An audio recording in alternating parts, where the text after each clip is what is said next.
नमस्कार श्रोताओं, तो रूबरू हुए हैं दिन भर की प्रमुख खबरों के साथ। तो इससे पहले खबरों को विस्तृत रूप से जानने निवेदन रहेगा, कृपया चैनल को जरूर सब्सक्राइब करें। तो पेश है आज दिन भर की प्रमुख खबरें। 2006 के बाद 2025 में सबसे गर्म रहा शिमला। आज रिकॉर्ड किया गया इतना अधिकतम तापमान। हिमाचल प्रदेश की राजधानी शिमला में आज अधिकतम तापमान 21.6 डिग्री सेल्सियस रिकॉर्ड किया गया। गौर रहे कि पिछला सर्वाधिक अधिक तापमान 21.4 डिग्री सेल्सियस 30 जनवरी 2006 को दर्ज किया गया था। मौसम विभाग के अनुसार 7 जनवरी तक पूरे प्रदेश में मौसम खराब बना रहने का पूर्वानुमान है।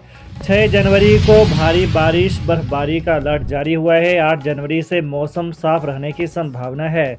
वहीं जिला कुल्लू व लाहौल घाटी का मौसम आज से फिर बदल गया है। रोहतांग दर्रा के साथ ऊंची पहाड़ियों में फिर से फाहे गिरने का दौर शुरू हो गया है। ऐसे में लोगों की दुश्वारियां आने वाले दिनों में और बढ़ने वाली हैं। शिमला पहुंचे रॉबर्ट वाड्रा, झाखू मंदिर में टेका माथा, बोले धर्म की राजनीति न हो। कांग्रेस की राष्ट्रीय महासचिव प्रियंका गांधी के पति वो व्यवसायी रॉबर्ट वाड्रा शिमला पहुंचे हैं।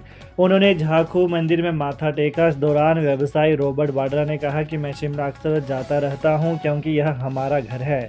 मेरे लिए झाखू मंदिर में आकर प्रार्थना करना बहुत जरूरी था। मैंने प्रियंका और अपने बच्चों और पूरे परिवार के लिए प्रार्थना की। मेरी प्रार्थना पूरे देश के लिए थी कि लोगों में भाईचारा हो और देश में धर्म की राजनीति न हो। मैं मस्जिदों में होने वाले सर्वेक्षणों के खिलाफ हूँ। हमें धर्मनिरपेक्ष होना चाहिए। हमें अपने देश में सभी का सम्मान करना चाहिए। जब लोग विभाजित नहीं होंगे तो हम आगे बढ़ेंगे। जुर्माना न भरने पर प्रदूषण नियंत्रण बोर्ड ने जल शक्ति विभाग को भेजा नोटिस। रावी नदी को गंदे पानी से दूषित करने पर प्रदूषण नियंत्रण बोर्ड द्वारा जल शक्ति विभाग को लगाए गए जुर्माने की राशि को जल शक्ति विभाग ने नहीं भरा है।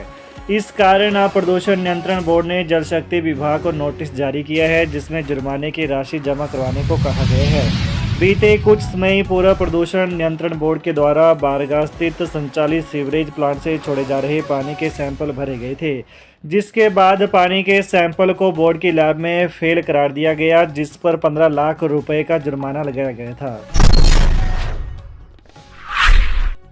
80 साल के दादा ने 15 साल की पोती के साथ किया दुष्कर्म, आरोपी फरार, पुलिस कर रही तलाश।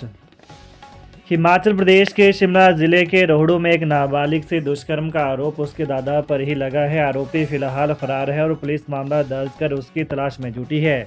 जानकारी के अनुसार एक गांव की 15 वर्षीय युवती के परिजनों ने चिटगांव पुलिस थाना में शिकायत दी कि करीब 15 दिन पहले वो अपने दादा को भोजन बनाने के लिए गई थी।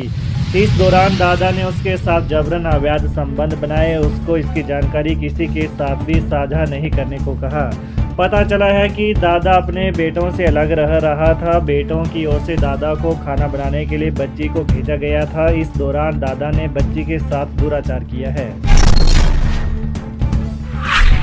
हिमाचल प्रदेश में बेटे ने मां की गला दबाकर की हत्या, आरोपी बेटा फरार। इस जिले में पेश आया मामला। थाना हरिपुर के तहत पुलिस चौकी रानीताल में पुत्र ने अपनी मां का गला दबाकर हत्या कर दी है। मृतका प्रवासी है। आरोपी मौके से फरार है और रानीताल पुलिस की टीम आरोपी की तलाश कर रही है।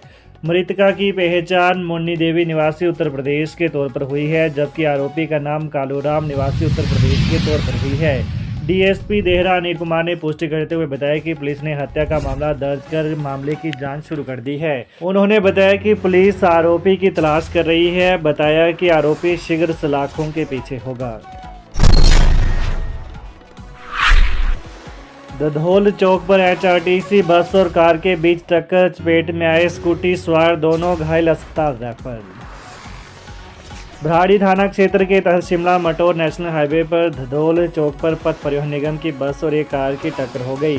इस टक्कर में सड़क से गुजर रही एक स्कूटी भी चपेट में आ गई और स्कूटी पर सवार 2 युवक घायल हो गए। हादसे के तुरंत बाद स्थानीय लोगों ने घायलों को नजदीकी स्वास्थ्य केंद्र पहुंचाया, जहां प्राथमिक उपचार के बाद दोनों को घुमारवीं अस्पताल रेफर किया गया। सीबीआई ने ट्राई के वरिष्ठ अधिकारी को किया गिरफ्तार। 1 लाख रुपए मांगी थी रिश्वत, रंगे हाथ पकड़ा। सीबीआई ने ट्राई के एक वरिष्ठ अधिकारी को हिमाचल प्रदेश में एक केबल ऑपरेटर से अनुपालन मामलों में उसका पक्ष लेने के लिए कथित तौर पर 1 लाख रुपए की रिश्वत लेने के आरोप में गिरफ्तार किया है। अधिकारियों ने आज यह जानकारी दी। उन्होंने बताया कि एजेंसी ने भारतीय दूरसंचार विनियामक प्राधिकरण यानी ट्राई के वरिष्ठ शोध अधिकारी नरेंद्र सिंह रावत के खिलाफ मामला दर्ज किया है। उन पर आरोप है कि उन्होंने हिमाचल प्रदेश के सिरमौर में केबल सेवाएं चलाने के लिए केंद्रीय सूचना एवं प्रसारण मंत्रालय के लाइसेंस धारक से रिश्वत मांगी थी। हाईकोर्ट ने कहा, हिमाचल जैसे पहाड़ी राज्य में स्थायी नियुक्तियों की जरूरत। हिमाचल हाईकोर्ट ने आउटसोर्स भर्तियों पर लगी रोक हटाने के लिए दायर अर्जी पर टिप्पणी करते हुए कहा कि हिमाचल जैसे पहाड़ी राज्य में स्थायी नियुक्तियों की जरूरत है। मुख्य न्यायाधीश गुरमीत सिंह संधावालिया और न्यायाधीश सत्यन वैद्य की खंडपीठ ने सरकार से पूछा कि स्थायी नियुक्तियों का खाका कहां पर है। अदालत ने कहा कि अगर किसी अस्थायी या अनुबंध कर्मचारी के साथ काम करते कुछ अनहोनी हो गई तो जिम्मेदारी किसकी होगी। अगर सरकार ने नर्सों की स्थायी नियुक्ति के लिए पद विज्ञापित किए हैं तो उस पर अदालत को बताए। मामले में अगली सुनवाई 8 जनवरी को होगी। आईजीएमसी में 600 आउटसोर्स कर्मियों ने शुरू की अनिश्चितकालीन हड़ताल, स्वास्थ्य सेवाएं प्रभावित। शिमला के आईजीएमसी अस्पताल में आज करीब 600 आउटसोर्स कर्मियों ने अनिश्चितकालीन हड़ताल शुरू कर दी, जिससे अस्पताल की सेवाएं प्रभावित हो गई हैं। हड़ताल के कारण ओपीडी, ऑपरेशन थिएटर, सफाई और अन्य आवश्यक सेवाएं पूरी तरह से ठप हो गई।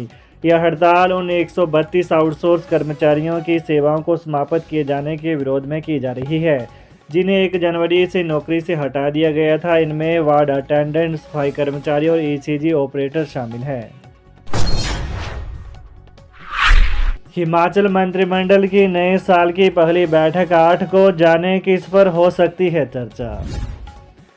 मुख्यमंत्री सुखविंदर सिंह सुक्खू की अध्यक्षता में प्रदेश मंत्रिमंडल की बैठक 8 जनवरी को राज्य सचिवालय में बुलाई गई है। इस बैठक में कई अहम फैसले होंगे। सीएम सुक्खू इस बैठक में अगले बजट की तैयारियों पर चर्चा कर सकते हैं। नए वर्ष में राज्य मंत्रिमंडल की यह पहली बैठक होगी। वहीं वार्षिक बजट में विधायकों की प्राथमिकताओं के निर्धारण के लिए मुख्यमंत्री सुखविंदर सिंह सुक्खू की अध्यक्षता में 2 दिवसीय बैठकें 3 और 4 फरवरी को प्रदेश सचिवालय में होंगी। बैठकों में विधायकों से 2025-26 के लिए मितव्ययता उपायों, वित्तीय संसाधन जुटाने और बेहतर प्रशासन के बारे में प्राप्त सुझावों पर भी चर्चा होगी। तो ये रही दिन भर की विशेष खबरें। हिमाचल प्रदेश की ताज़ा खबरों को जानने के लिए कृपया चैनल को अभी सब्सक्राइब करें। धन्यवाद।